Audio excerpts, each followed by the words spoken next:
Mike Schmitz here with ESPN's Jonathan. You got a sneak peek at pretty much all the measurements today. A lot of different names, everyone from Bol Bol to Kevin Porter to Brandon Clarke to the great Tacko Fall. My guy. Who kind of moved the needle both in a positive way and a negative way from a measurement perspective? Well, first of all, a little disappointing not to get the measurements of Zion, Ja, RJ, and Darius Garland. When we have measurements for all of them, I was just kind of curious myself to see Zion's body fat percentage, his weight. It doesn't really matter, but who moved the needle? I was intrigued by Brandon Clarke's measurements, maybe not in the most positive way. 6'8" in shoes, 6'8" wingspan, 208 pounds. I went and put it into our database right away, and all the comparisons are wings. It's guys like Klay Thompson, players that don't play his kind of game. And I was trying to find big men who played, the 4 or the 5 in the NBA. I had a very hard time. Damari Carroll is one comp that came up. He kind of evolved into more of a 3-4 over his career. Andre Robertson, he's got a 6'11" wingspan that helps a little bit more, but similar kind of body type.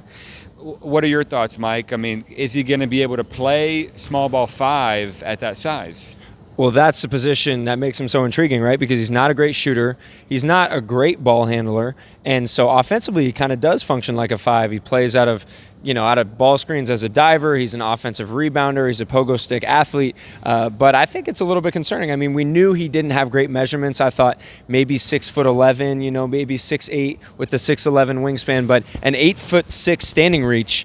There are some guards who have a better standing reach than that. So I think that's going to be tough for teams to get over. We've seen through our conversations that not everyone is as on board as with Brandon Clarke as maybe we are or the analytics would say.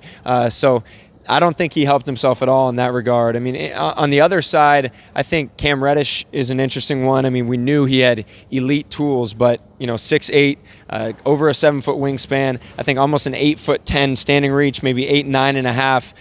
Resembles Jason Tatum, resembles all these big wings that every NBA team covets. We just saw him have a great workout. Is he going to be a guy who continues to rise through this process? Every year we get caught up in this, and the further we get away from March, from the NCAA tournament, from the regular season, you start getting caught up in these things that, do they really matter? You look at the NBA playoffs now, you see PJ Tucker starting at center, how much do these measurements actually matter? But you don't want to ignore them at the same time, because we have 25 years of data, and they do show that, guys that have made it and guys that haven't. And so the one guy that I was a little bit concerned about was Bol Bol. At the Nike Academy last August, he weighed 234 pounds, came into Chicago here and weighed 208. He lost 26 pounds, not having done anything. Obviously coming off, a fractured foot. Is that a concern for you, Mike? Yeah, and the biggest question about Bol, aside from his motor, is his durability. Is this guy going to be able to play 82 games? He's not the toughest guy in terms of his mentality. He'll sit out with a hangnail. So I think when you're that thin and that's kind of your natural body type, it's going to take him some time. So the biggest question is for him is, when is he going to be able to help you on a consistent basis at the NBA level? If you just pop in his highlights, he looks like the number 2 pick in the draft, right? He's taking it off the glass, he's pushing, he's making threes. He can do everything on both ends of the court. It's just a matter of, can he stay healthy? And if his natural frame is really 205, 210 pounds as opposed to the 234 that you mentioned, then, I think he might have some durability issues. For sure. Lastly, I think we have to talk about Tacko. I think that the drum roll is getting louder and louder. This is a human being that we've never seen in the history of human beings. He's an absolute freak. 10'2" standing reach, 8'2" wingspan, almost 300 pounds, but 5.9% body fat, 7'7". We watched him work out yesterday. The guy moves really well. He has some touch. He's what he does defensively can't be denied.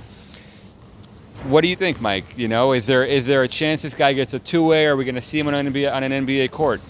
I could see a two-way just because he's so unique. You know, I think Boban has kind of helped open the door for guys like that as almost a change of pace center. We can just throw him in, give you a different look. Personally, I'm almost like a 7 feet and under guy. You know, like I think it's hard to be durable. It's hard to stay on the floor if you have such a high center of gravity. His is, you know, extremely high, obviously, to the nth degree. But, you know, I think an NBA team is going to give him a sniff. He's obviously a great kid. You know, we've sat down with him, spent some time with him. He seems very lighthearted about his size, and he doesn't take himself too seriously. So I think we'll see him on a two-way heading into this season. What's your thought? I'd love to see him make it. I think somebody's going to give him a chance because it's just too intriguing, and I've called him the most interesting draft prospect in his class, and I already feel that way. And I want to see how he looks on an NBA floor. Honestly, I do. Well, there you have it, the Tacko Fall Show. We're all done here. We have the measurements. We're going to have a few more trickle in probably over the next few days. So stay tuned with us. We'll give you some updates.